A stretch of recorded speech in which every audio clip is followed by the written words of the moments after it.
好，我们昨天有聊到说，现在中国大陆的第4艘航母，大家都在讨论说，要叫什么样的舰呢？是四川舰呢，还是要叫什么浙江舰呢？不过现在连河南都来参与了，特别要放一下啊，这个河南这是我的祖籍啊。他说河南舰呐，这个必须也要加入嘛。他说啊，第4艘这个咱们这个河南人不争啊，但是第6艘的核动力必须要以河南来命名，不过分吧？也就是说，其实现在这各省份的人参与这个新的航母的讨论度都非常的高，在微博上头哦。那另外我们看看这个央视有一个新的消息哦，就是中国大陆的航母山东号的研制总指挥胡问明被判13年。那他其实呢，就是因为就涉嫌贪腐所以被判了13年的徒刑。那现在这个一审的这个判刑已经确定了，然后他也放弃上诉。他曾经参与这个山东舰还有歼十 C919的设计工作，但是由于他的身份很敏感，所以他被捕之后，这个等于说泄密的猜测分传，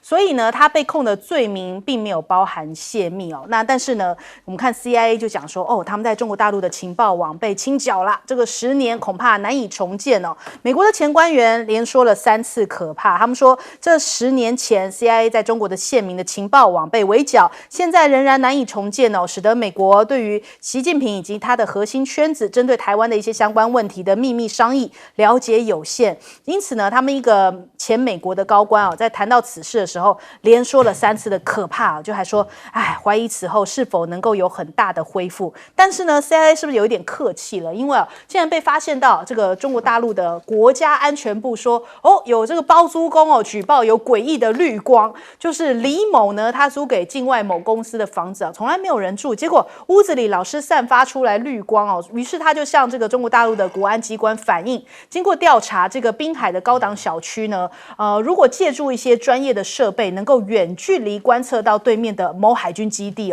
那这个基地承担许多的重要军事任务，还有这种杀手锏的一些武器，正是境外的情报人员渗透窃密的一些重要目标。那泛着绿光的一些设备就是这个境外间谍情报机关所布设的一些窃照的设备企图来窃取一些新型的军事装备这些相关的秘密。那另外我们看到现在中美之间不停的在一些制裁或者一些话题上面彼此下马威。中国大陆回击美国涉疆人权的报告，因此而制裁了一家美国的公司，还有2名的研究员那就是来回应美国你发布了涉疆年度人权报告，所以有这样一个反击措施。那中国大陆也斥责美国这个国防授权法的涉华消极内容严正的提出一些交涉，因为他在2024年度的国防授权法案里面呢，他们就把这个中国大陆、香港、澳门视作海外敌对势力甚至还全面禁用中国大陆的无人机。因此，中国大陆的外交部呢就讲，关于这些涉华消极的内容的法案呢，中方向美方要严正的交涉非常的不满，提出了一些抗议那另外我们看一下这个中美在南海这边的角力。中国大陆的一箭3星发射火箭，警告说南海这边有残骸掉落，大概11天就有11天的这个部署最大的一些运载的火箭之后呢，中国大陆在26号清晨再以一箭3星的方式来发射了火箭，那也警告说在这个南中国海的某个区域会坠落，因此禁止船只进入。那菲律宾在这一边，他们说，我们也没有在这个南海这边挑衅所以他们说是中国大陆造成的危险行为因此他们就是有反击中国大陆的一些这个指控。那他们说他们只是在领海跟专属的经济区内执行国内法，所以他们说中方才是危险的行为，造成海上的一些碰撞那他们否认挑衅，还讲说接下来美国是站队在我们这边，除了美国还会有日本、韩国、澳洲、加拿大以及一些欧洲的国家都要加入协同巡防南海的行列了。那我们看看这个卡尔文森号也因此这个打击群结束访问新加坡之后，又要回到了南中国海航行。这个航母打击群是为数不多在耶诞节期间在南海执行东南亚执行任务的这个外海部队之一但是他现在目前结束了之后呢，现在是不是要赶紧回防到这个南海这边来协同巡逻，这个来替菲律宾来较劲这个战队呢？那这个首先我们来请教一下介老师，介老师怎么看这个现在目前大家对于航母的一些讨论度这么高？对，这个航母因为中国大陆等于全社会都很期盼嘛。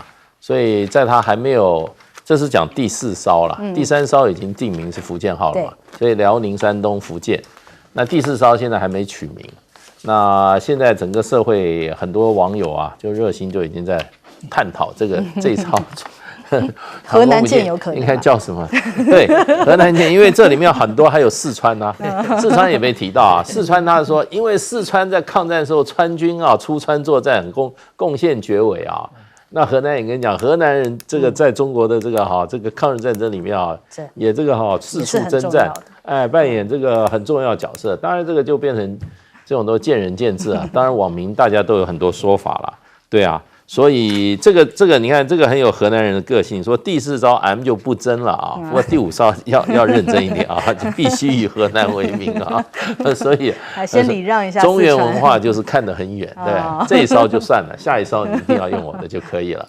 所以这个是真的是蛮有趣的，可见中国大陆对中国大陆这个海军啊，尤其航母啊，整个社会的关注度很高了。那我很多在猜的人就说。其实这个基本上它都是怎么样，都是以有重要海军基地的这些地方，因为这个比如说这个旅顺港，旅顺港应该是在辽宁吧？对，旅顺港是一个重要的军港啊，中国北方几乎最重要的军港在那边。然后山东有什么？山东有青岛。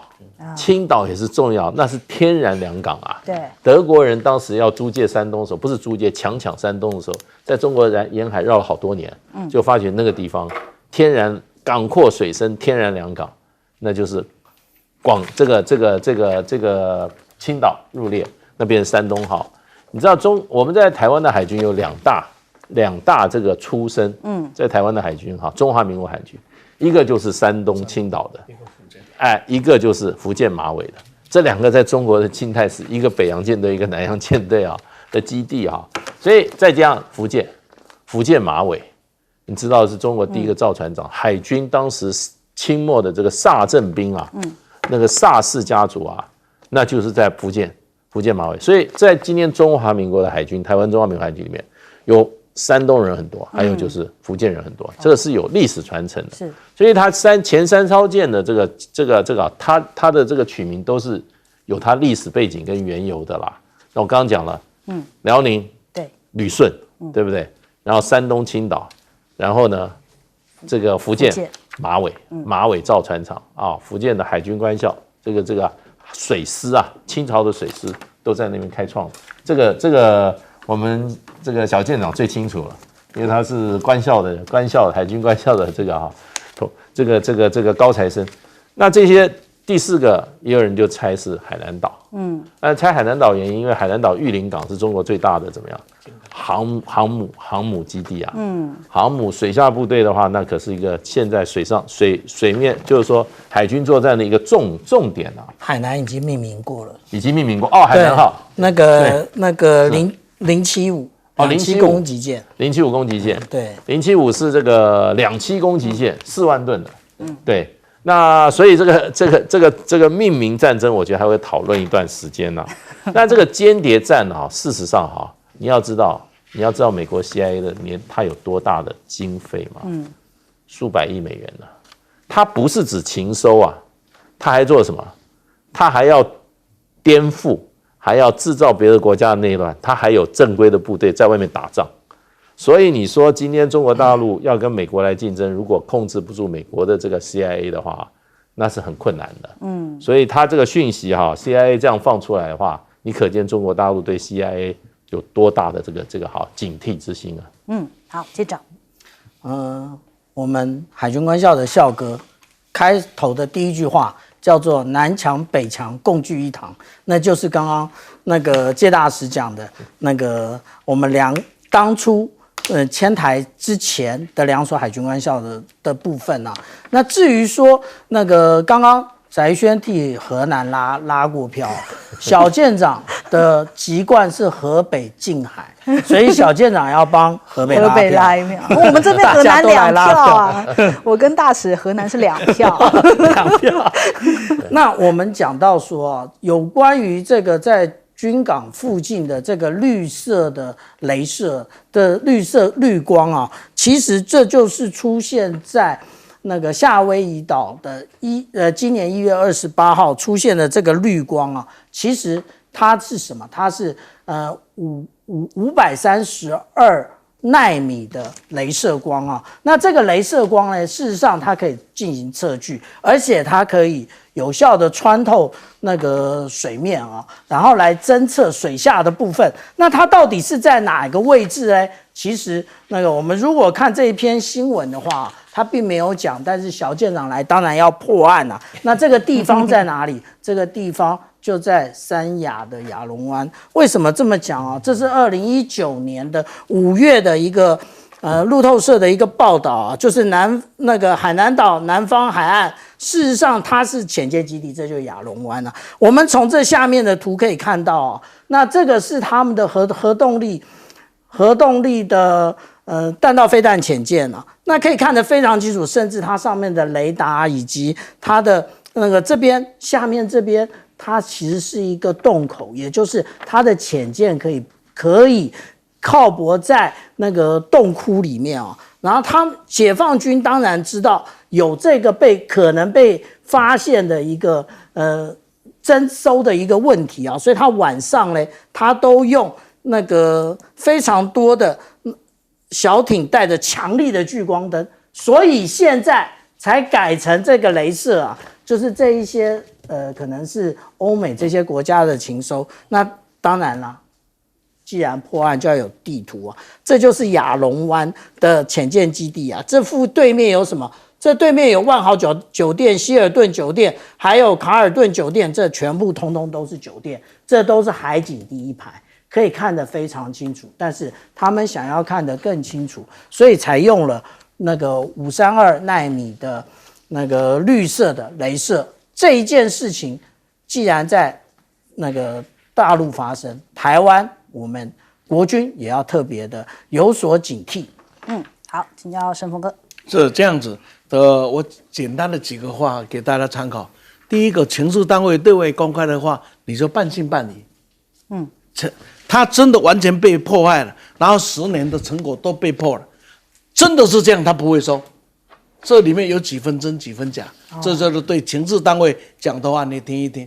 第二个呢，刚才你提到的这一位，这个造船的总设计师啊，这个被判刑13年，因为贪腐，这给我一个感慨啊，这官场不好，那不守肮脏被抓合理，但是呢，台湾话有一句话。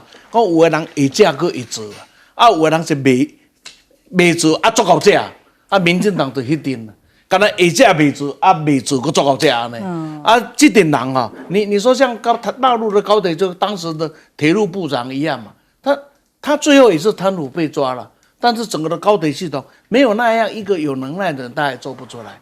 所以贪腐是不对，那最起码他做出结果出来了。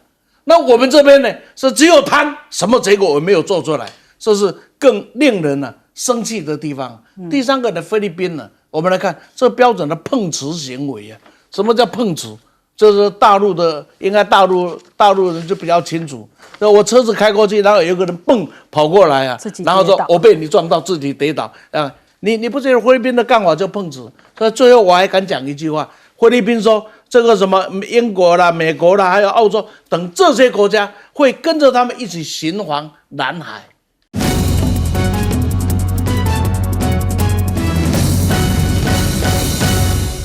好，欢迎回来，新闻大白话。紧接着我们来看一下这个赖清德大吹哦，对抗服贸牌啊。他去替吴峥站台的时候，讲到说。吴峥与世无争哦，然后对，为什么要出来选呢？对，吴峥与世无争，然后但是为了救台湾，一口气挡下了服贸，所以是吴峥救了台湾呐，大概是这样的感觉哦。他救了台湾，民进党和美国的朋友是日韩，要和中国、俄罗斯、伊朗、北朝鲜站在一起没有关系，就去投给国民党哦。又开始用这种二分法，人家讲说，这个套路感觉有点熟悉了，那不是当年。年就是你跟蔡英文在争总统候选人的时候，被这个英系侧翼的人所攻击的点嘛？那时候只是独蓝哦，就有这样做，就说哦，支持蔡英文的话，你的朋友是川普、苏贞昌跟焦糖哥哥哦。那如果你支持赖清德的话，你的朋友呢，就是这个就是一些蓝营的一些人哦，可能比较统派哦，就开始这样子在讲赖清德。现在他学得可快的，他现在也开始用同样的方式说，哦，如果你支持国民党的话，就要跟俄罗斯啊、中国大陆、伊朗、北朝鲜站在一块儿。那业者是这么看吗？我们看到 ECFA 现在已经感觉上面就是可能快要被断掉了，政府却撒手不管，还说影响不大哦。产业界的大佬说，就算只有影响到1%的人，也是最弱势的那20万人哦。这是匿名的汽车产业大佬，现在大家都不敢具名，因为怕被查水表。他说，企业可以说影响不大，但政府不可以啊。就算是只有1%的人，那也是20几万的国民他们也都是政府应该要保护的人啊。那这个还有匿名的传产大厂的老板讲说，企业如果要等政府做好才行动哦，公司绝对会完蛋。两岸关系不好，最受伤的就是跟留台湾的人。所以我们看看这个前经济部长尹启明哦，他有提到，他说这个现在诉诸 WTO 的机制根本是做不到的民进党执政这8年来，与其他国家的 FTA 也都没有下文哦。当初签这个 ECFA 是希望就是想要从这个中国大陆走向世界，但是太阳花之后，其他的这些贸易伙伴的洽签工作也都终止哦。4月份的时候，大陆宣布要做贸易壁垒调查的时候，我们台湾也没有做任何参与啊，或就任凭着这个局势继续再恶化下去。这就是这个我们政府的一个作为哦，反正坐以待毙，也没有想要改善啊。那再来，年轻人的眼睛各是雪亮哦。昨天这个赵少康去到清大跟年轻人对话的时候啊，年轻人都很关心这个两岸的问题哦。清大学生的第一个问题就是如何让台湾走出外交的困境。赵少康回答，这需要跟大陆好好谈谈哦。其实，在马英九时期能够外交休兵哦，为什么现在是没有办法的呢？那第二个问题，他们讲说怎么看美国的军国主义一直在扩充台湾的军备。那赵少康提到，军备是必要之恶，但是《孙子兵法》上有说，上兵伐谋，然后其次伐交，其次伐兵，其下攻城哦。所以谋略跟外交的手段才是能够长保和平的方法。那民进党只会推动什么非核家园哦？如果是推动非战家园，那该有多好哦！甚至他还讲到说，这个就是酸赖清德，一句话酸爆赖清德。那什么话呢？我们来听听。如果赖清德当选，你认为两岸关系会改善吗？如果会改善，举手我看看。告诉我理由。你认为会比现在更糟的、更不确定的举手看看？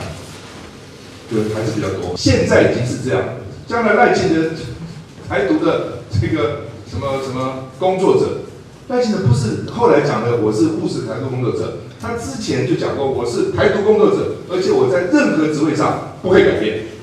我相信，因为他是很坚持的人。你看他那个处理那个万里房子就知道，一般人早就把他拆了嘛。对，赖清德真的是很坚持哦，就是违建坚持不拆，所以相信他对于台独也是同样的坚持啊。这个大概逻辑是如此哦，让同学也都笑翻了。的确啦，看到这个连个违建能够处理成这样，大家的期待度也就是如此了哦。那所以我们看看现在目前我们看到我们台湾跟中国大陆这个 ECFA 已经断在眼前了。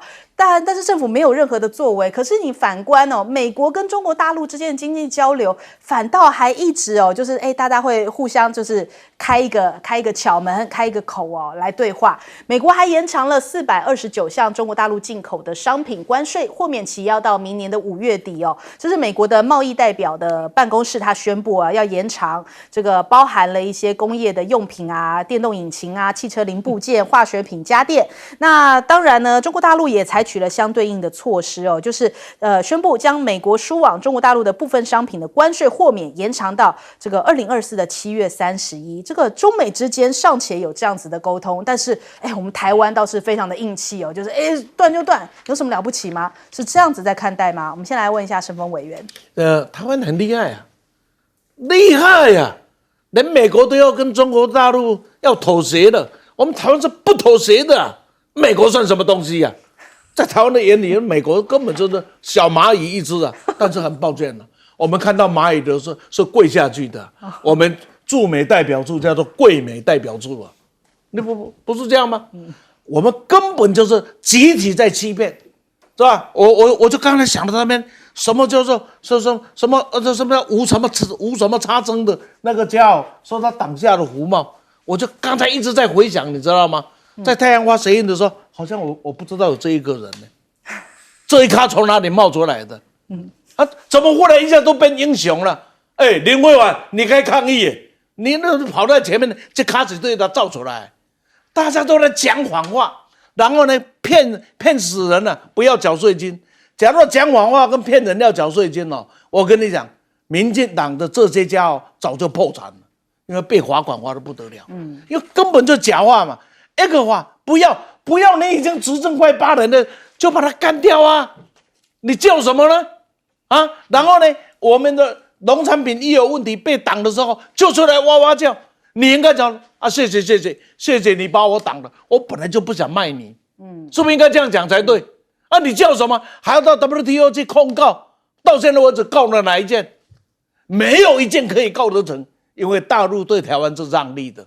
因为全世界所有的商品都可以全世界啊，所有的商品都可以卖到台湾，独大陆的商品进来台湾是被管制的。这个呢，大陆啊可以呢向全世界进口所有的东西，那就是呢独台湾的做法是不对的。所以我们想一想，这样的情境里还在骗什么？我看看我们的经济有多好，连续几黑了。结果黑到现在只告诉你说我们的股票是不错的，所有股票享受到利益的就投民进党吧，我看也未必吧。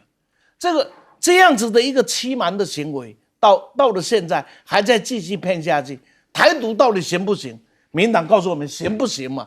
那行你就敲锣打鼓嘛，那你又怎么样子？那现在你看选举到现在有讲过台独吗？啊，照干他背了有没有？哎，那你不是要坚持吗？你那个赖皮了就要坚持，那你的台独刚才主任讲说他坚持，我都怀疑他坚不坚持。反正选后会怎么样我不知道，至少选举骗钱票绝对不坚持啊！希望你发挥这样的精神，把赖皮了拆一下吧，免得我们都没有其他的话题。所以就是讲到两岸贸易哦，民进党怎么样都有话说。比方说，让你东西卖过去的时候，中国大陆在对我们统战；然后不让你卖过去的时候，中国大陆在对你借选。所以到底让卖不让卖，好像你都不满意呀？到底是什么样子呢？我们来问一下介老师。对，其实这个 ECFA 对台湾啊，真的是现在他给我们539项是免税了，那现在只是暂停了12项。12项本来都是零关税进去的，现在就给你照正常关税去课税了。那这个受损的主要是这个石化的大企业，那他们可以调配产品，可是问题他如果台湾的产线关的话，大概就造成失业问题了。那有一些就不一定哦，有一些如果539项有些是中小企业在做的话，那这个他就没办法调配了。那台湾的厂，第一个要不然他就卖不出去了嘛。大陆的厂，如果说我们比如说我们机械哈。有一些厂，它可能30%以上的东西都要卖到大陆，甚至有高达50%的。那这个公司它靠什么？靠零关税，因为机械的关税是比较重的。如果你现在没有零关税，你还要加10%的关税的话，你大概大陆市场就没有了。那一年大概100亿台币啦，100亿美金啦，3000亿台币，3000亿台币你赚不到的话。那这个台湾这个工厂一定要关3000亿的厂啊，不要你说100家厂好了，一家是30亿嘛，对不对？100家厂关的话，每一家厂100个人的话，那多少人？对不对？就1万人了，1万人就是1万个家庭啊。我这是很保守的估计啊。那所以这个企业主讲得很对啊，他说啊，如果只有1%的人受影响的话，那台湾也有20几万国民会受影响，对不对？那他们都是应该政府要保护的人，所以这是一个态度。你今天一个对大陆是我们最重要贸易伙伴，他做了一个举措的话，会让我们有20几万人受到影响啊。对，那他就要负责任的态度去处理啊。你看大陆开始做贸易调查的时候，你本来是有2450项好了哈，结果人家在调查10个月，你又给人家加了几十项，变成2509项。你是干嘛？你示威啊？你有没有把台湾人的这个就业机会？台湾人的生计，你有没有真正在认真啊？你这跟大陆较什么劲啊？贸易本来就是要平等互惠的啊。如果有这个问题的话，你为什么用这种态度，用政治的意识形态来处理？真的是草菅人命啊，20几万人，20几万个家庭，我是觉得赖清德这样继续搞的话，或者给他侥幸当选的话，我想那539项大概通通完蛋，那真的就是20几万的国民可能马上就面临失业的问题，因为他的工厂就没有市场了嘛。我们民进党都说没有多少钱了，没有多少钱，200亿美金，200亿美金，6000亿台币，对，6000亿台币，台湾突然没有这个钱了，请问那些货卖到哪里啊？美国人会买吗？不可能。日本人会买吗？不会。卖到哪里？最后就卖不出去。对，卖不出去就不生产，不生产20几万个人就没有工作了嘛。好，来请教舰长。必须要这样子提醒大家啊，也就是说，在 ECFA 里面，现在从明年1月1号开始，那也没几天啦。也就是说，有关于丙烯，有关于对2甲苯的这12项啊，已经开始要加征关税了。这件事情啊，我们大家仔细的看一下，影响最大的就是台塑跟台化。但是这2家公司早就已经到大陆去投资了，他早就已经在准备是要在2020年年底啊，他就已经完工投产。这个就证明了一件事情，什么事情？也就是说，当我们 ECFA 这样子被一项一项早收清单被收走之后，我们的这个企业外移的更严重，不管是移向大陆、移向东南亚都一样啊，就是移得更严重。然后他们说：“哎呀，现在啊，那个大陆透过贸易手段达成政治目的，美国不是这样吗？”可能比较年轻一代的大家都忘了，可是啊，像小舰长这个年纪的，那都记得什么叫做特别301啊？特别301不是美国拿来应对台湾的吗？不是这样吗？还有，现在我们莱猪也吃了，核食也吃了，核污染水鱼也吃了，我们有可以进入 CPTPP 吗？我们可以进入印太经济框架吗？我们都不行。这个不也就是贸易手段？其实它最主要的是要达成政治的目的吗？不是吗？大家都觉得这些产值，无论是刚刚讲到的精密工业，或者是这些石化业，它的产值很低啊。但是问题来了，这些从业的人口非常多啊，而且还有上中下游的从业人口非常多，大家都觉得我们最厉害的就是台积电。就是 ICT 产业，没错，那个是零关税。那无论什么时候有没有 ECFA 都是零关税，但是它能够让大家雨露均沾，获得这些成果吗？不行。那我必须要这样讲啊，我们刚刚讲到了一些立法委员是专门装可爱、专门拉猪哥票的。我们来看看对照组，我们看看王宏威那个委员啊，他在立法院直接的问我们的那个WTO 的副代表说，我们曾经有拿这些莲雾或者是凤梨或者是释迦这些问题到 WTO 吗？这边讲的其实都没有，所以王宏威委员讲的非常对啊，都在骗人。我们选出这一种人来啊，那真是我们台湾的第一个台湾之耻，第二个呢，也是我们国民的悲哀。好，我们先休息一下，广告之后马上回来。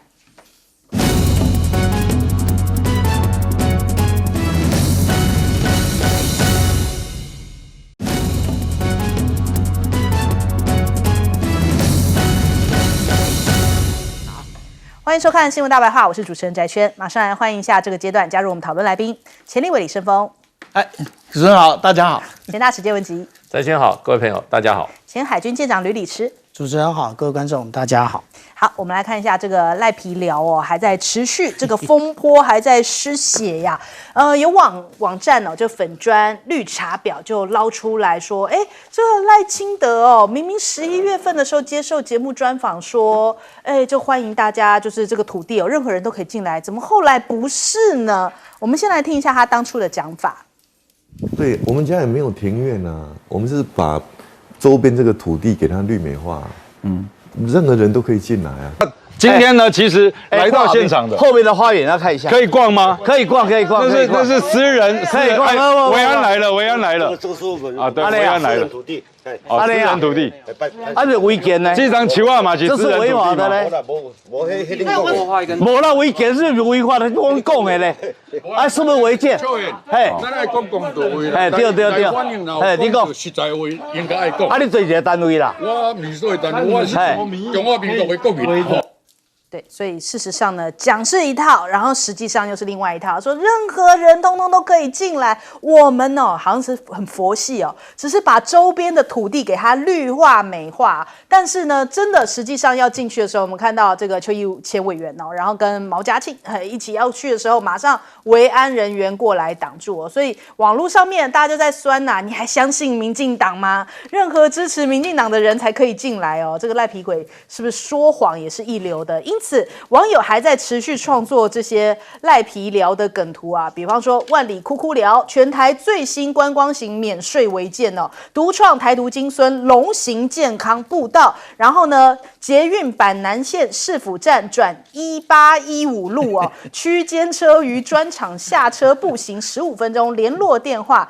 6987就是赖着不拆，赖着不拆。另外呢，这边还有填字游戏啊，叫赖什么聊，赖着叉叉舔布。叉叉，我会填这个是布吧？对，赖着不拆，填布什么哦？那大家持续在创作，那甚至大家在那边讲说赖清德的全台牌字哦，都有人在讲说，你台湾的湾是这个繁体字，你台怎么是写简体呢？啊，赢的话，既然要赢，你就写个这个。中文字嘛，写个赢嘛，那个笔画比较多，人要比较多一点，是不是没办法找出那么多人？德也是哦，你可以打你自己的德啊，笔画也再多一点，是不是又担心人不够排出这样的字哦？那另外人家也讽刺啊，就说算了，你不要排字了，你就这个赖岛的小花园盖呀盖呀盖，就是那个之前不是挖呀挖呀挖的那种翻版嘛，大家就开始在那边笑他哦，所以仍然赖皮寮至今哦，仍旧是这个全台的一个笑柄啊。那再来我们看一下这个目前。绿营甚至是一个国产署哦，也加入这场战局了，要护航这个赖清德赖神哦。他们讲说，这个他的老家土地哦是国有转私有，恐怕会设有不法吗？国产署立刻跳出来说，没有，经过调阅资料，该笔土地在民国29年至今哦都是私有，都不是国有哦，所以没有这个国有的情势啊。那 PTT 网友讲说，哇，连这个。国土署之后，国产署也出来参战啦，要表功哦，在这个时候，这个展现出来护主有功哦，所以整个国家机器通通都动起来，挺违建了，赖神真伟大哦。那我们看这个绿营里面呢，其实卓冠廷也这样跳出来讲说，这个定位哦，这个坐标定位不能套用到不同的年代啊，就卫星图有不同的坐标哦，定位哦，就是随着时空会有一种迁都的概念，有没有？就是赖清德的老家，它会随着时空有一些变换，所以你不能用这个定位的方式啦。所以什么绝对的坐标是绝对的谎言。它是会移动的，移动霍尔的移动城堡那种概念，所以我们看看这个网络上面大家也在酸哦，就说好了，那以后我们顶加修缮，你也不要拿空照图来叫我猜哦，因为坐标会因为坐标，对不起，太激动，坐标会因为时间不同，所以不适用吗？还是坐标的认知你比起小学生还不如呢？那我们这个大陆板块也都会移动漂移了，所以就像赖皮寮一样，以后讲到赖皮寮，大家都知道这是一个会移动的建筑物。那再来我们看看黄光芹也在酸。就讲说这个赖清德的老家航测图还会漂移，这是全党户一人，这恐怕这代价会比起林志坚15命来的更高，因为现在看起来这个立委选情恐怕要15命了。那所以他说赖清德的违建处理悲情，民进党政治人物连搞笑版的人工手绘空照图啊，无关的户籍资料都拿出来扯，全党户一人的代价比起去年户林之间的代价高出不知道多少倍哦。现在赖清德担任立委时期都没有申报的财产，又要怎么样进行这种财产信托呢？所以现在火烧这个新潮流了，影响到这个小公主啊，这个新潮流小公主，因为也在刚好在这个选区嘛，那所以他就讲说，哇，这个赖清德老家，这是一个历史的共业，要怪谁呢？这是廖先祥父子怠惰的结果。我想说，怎么扯那么远啊？这个关廖先祥父子又什么事情啊？然后他说，那就是他们两个怠惰，还有就是诸侯市府几十年来的行政怠惰。但诸侯其实，如果说真的要算的话，应该是苏贞昌时期让他开始盖这个违建哦。怎么会有时空跳跃呢？所以网友也在讲说，拜托你不要来秀下限哦，你自己也是立委，你现任立委，你爸爸赖金麟当年也是系职立委哦，而且苏贞昌担任了2届台北县长，矿工之子赖清德不止当立委，还当行政院长，你还敢说别人行政怠惰？那我们看现在，反正转移焦点是一个最好的方法，就是段宜康跳出来讲说这个宫北差像假头刀啊，这样讲说这个侯友宜说这个凯旋院是夫人继承的，他就用这句话来酸他，像假头刀。他到底有什么资格说别人说谎？因为他自己其实曲棍球也还没吞嘛，所以就是没什么说服力啦。那我们看到今天侯友宜的太太有一个公开信，就是宣布说，如果租约到期的话，要改社宅。那他说这个婚前的财产其实不属于侯友宜的，对啊，没错啊，这是合理嘛。然后又承租给星光集团，所以你们搞不清楚承租给人家，就是他是二房东嘛，二房东去定这个房价，这很难理解嘛。那所以他说现在目前都是合法出租缴税哦，而且他接下来还会捐款给一些中低收入户，租约到期就改为这个社会住宅哦，所以看起来就是不想你们再继续在这边穷缴或想要在这边拿一些政治红利或政治分数，也没有这样的事情嘛。首先我们来问一下这个生峰委员，你怎么看现在这个赖皮聊的风波，大家还持续在嘲笑？我想这个角度实在太多了，青菜供的都一堆啊。很简单，第一个先对比一下，那个赖皮聊还在赖皮的时候，然后他是违法的，他是违建的，他是财产不清楚的。等一下我要再讲更多不清楚的地方。然后呢，这边是合法的，然后他当二房东把房子给信托了，信托给这个星光啊，这个产业去做经营了。那这个平常讲，他房东租出去了，他就收了房租，其他那个房东要怎么经营，怎么收多少钱？就好像我的房子是租给了主持人了，主持人你去盖饭店，那你要收到多少钱？这是我决定的啊，因为盈亏你要负责的嘛。那我租给你多少钱，那是我们2个人的事。结果民进党西人瓦人 QQ 做一群啊，明知啉红酒讲白话啊，明明是喝红的家这边讲白话，一群人在讲谎话。好，这个的时候，一个还在赖皮，还在那边扯，还在那边硬凹的时候，那国民党今天的做法很简单 ，OK， 你们说什么样子？现在告诉你，我这个财产是一切合法的，一切没事的，这个租金也跟我无关的情况下，既然你们这么说，好，我将来当总统了，不是我将来当，不用当，只要合约到期，我就是拿出来做社会住宅嘛。比一比，大小差太多了呢，真的是香肠比鸡腿，你知道吗？你们还好一直在那里鬼扯，这是一个啊。第二个，我们来看鬼扯的，他说：“哎呀，这一块我只不过把空地怎么样子绿化一下。”请问那块空地的所有权人是谁？请赖清德交代一下。我盖在谢大使家的旁边，有一块地是你家的，那我可以在上面可以绿化吗？我问你可以吗？我家前面就是河堤啊。非常的漂亮的河堤啊，然后再过来就是河岸啊，然后再来就是这个清水的绿地啊。因为在我家的视野范围内，我就是想它漂亮一点了，所以我可不可以就开始绿化起来？不行可不可以啊？你打公告，你民进党人家首先你要讲绿化的前提，就告诉我这一块土地的所有权是谁的？你们所有绿化到的部的所有权人是谁？是你赖清德的，那 OK， 那是另外一回事嘛。那假如承认是你赖清德，那第二件的问题又来了，那这一块地就是你的啊，这个房子怎么没有建造呢？这个房子怎么没有建造呢？是优良房子是收的刚刚好而已啊，而且我们本来就有一间，结果发现哇靠，它像龙一样啊，是一长条的。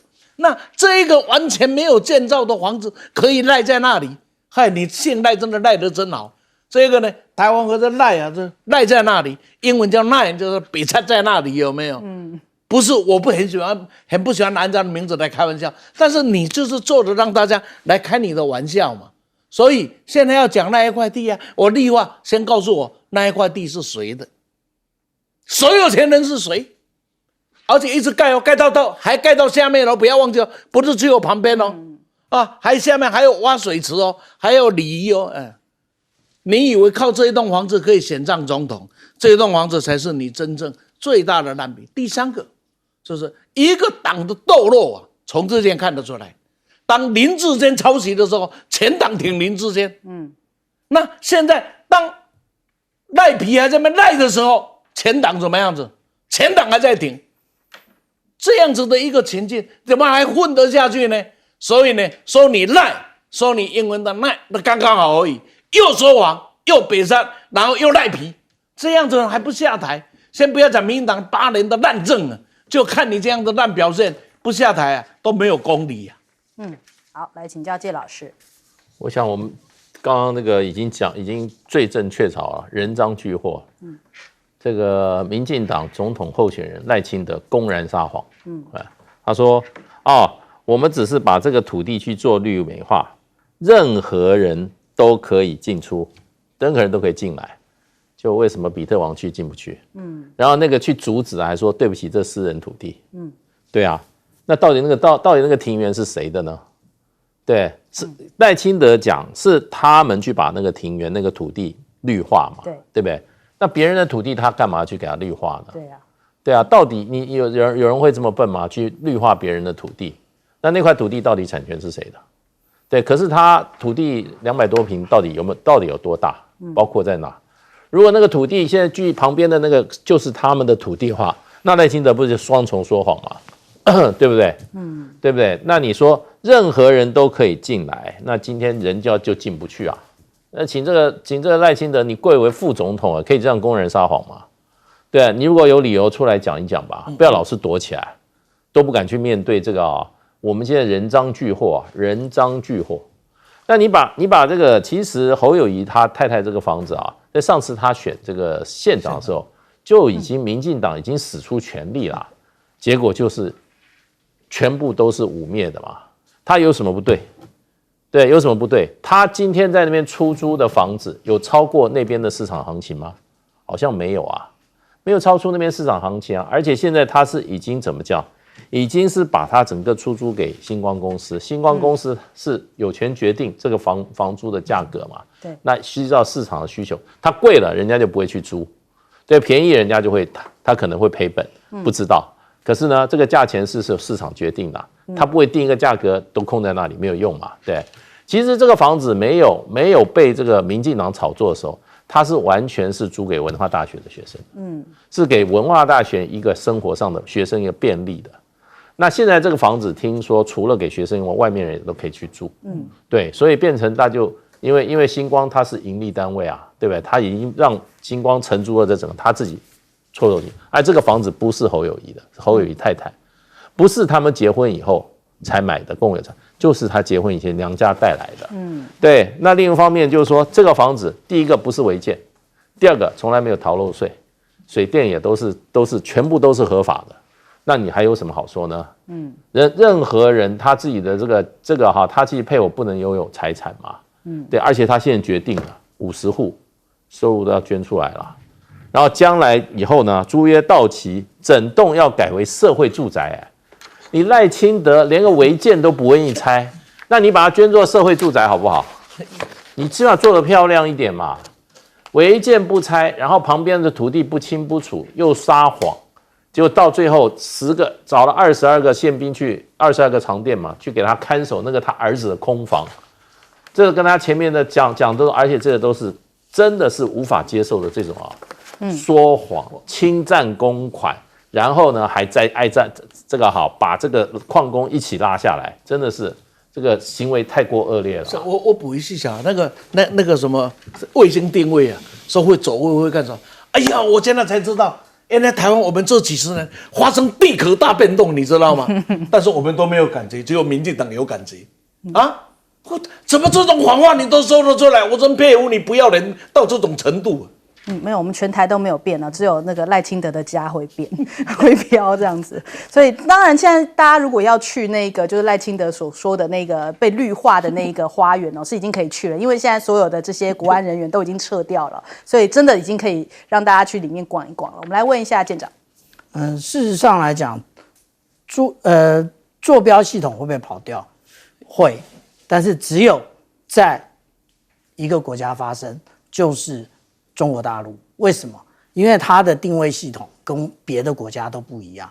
这有什么好处？也就是别的国家并没有所谓的，就是说 Google 那个全景车并没有开在中国大陆，所以中国大陆有非常多的机密，事实上是外界不知道的。那我们刚刚那个无论是盛峰委员或者是介大使已经讲过很多了，这个有关于产权，事实上来讲是我们侯市长夫人的那个，大家常常看谈话性节目，不要装傻哦。也就是在婚前取得的那个都还是个人的，不算在夫妻共同财产制里面。大家不要这时候开始装傻。那当然了，这个是自由时报的讲法。那这个我们可以看到，这是三立新闻台说，他说侯友宜是在避税。谁不避税嘞？小舰长想请教一下，谁不避税嘞？只要是财团或者是事实上家里有一点财产的，谁不避税嘞？我这里有一张图啊，那我们看一下，这个是谁啊？这个不是我们的对不起，这不是我们的侯副不对，是赖副总统，他有13张保单啊，他13张保单都是什么？都是终身寿险，这不是避税吗？这也是避税啊！你可以避税，别人不可以避税。再一次证明，绿能你不能。那我们礼拜天的时候啊，特报的时候，小舰长有讲啊，说我们的赖品妤汐止区的这一个立法委员啊，他都在装猫猫。我们的聊天室里面有一个网友讲的最对，他说他不止装猫猫，他在搞 cosplay 啊。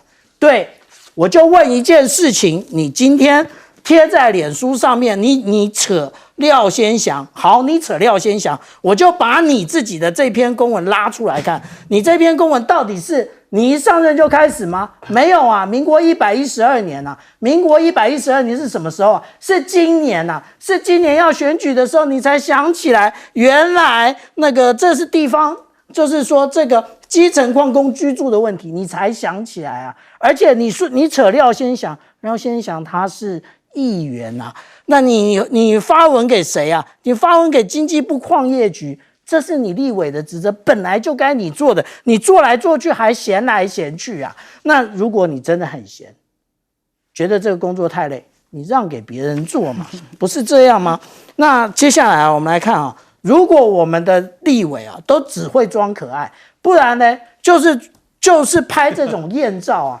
我告诉你们这个猪哥票一旦投下去啊，以后他就是只跟你装猫猫，他就是跟你拍艳照，就是他的照片只能放在挡泥板上，其他的你只能找市议员。他会的就是这一些因为猪哥票选上的，也只会3件事：路平、灯亮、水沟通，这不是市议员的层次吗？所以大家投下神圣的一票，一定要想清楚。好，我们先休息一下，广告之后马上回来。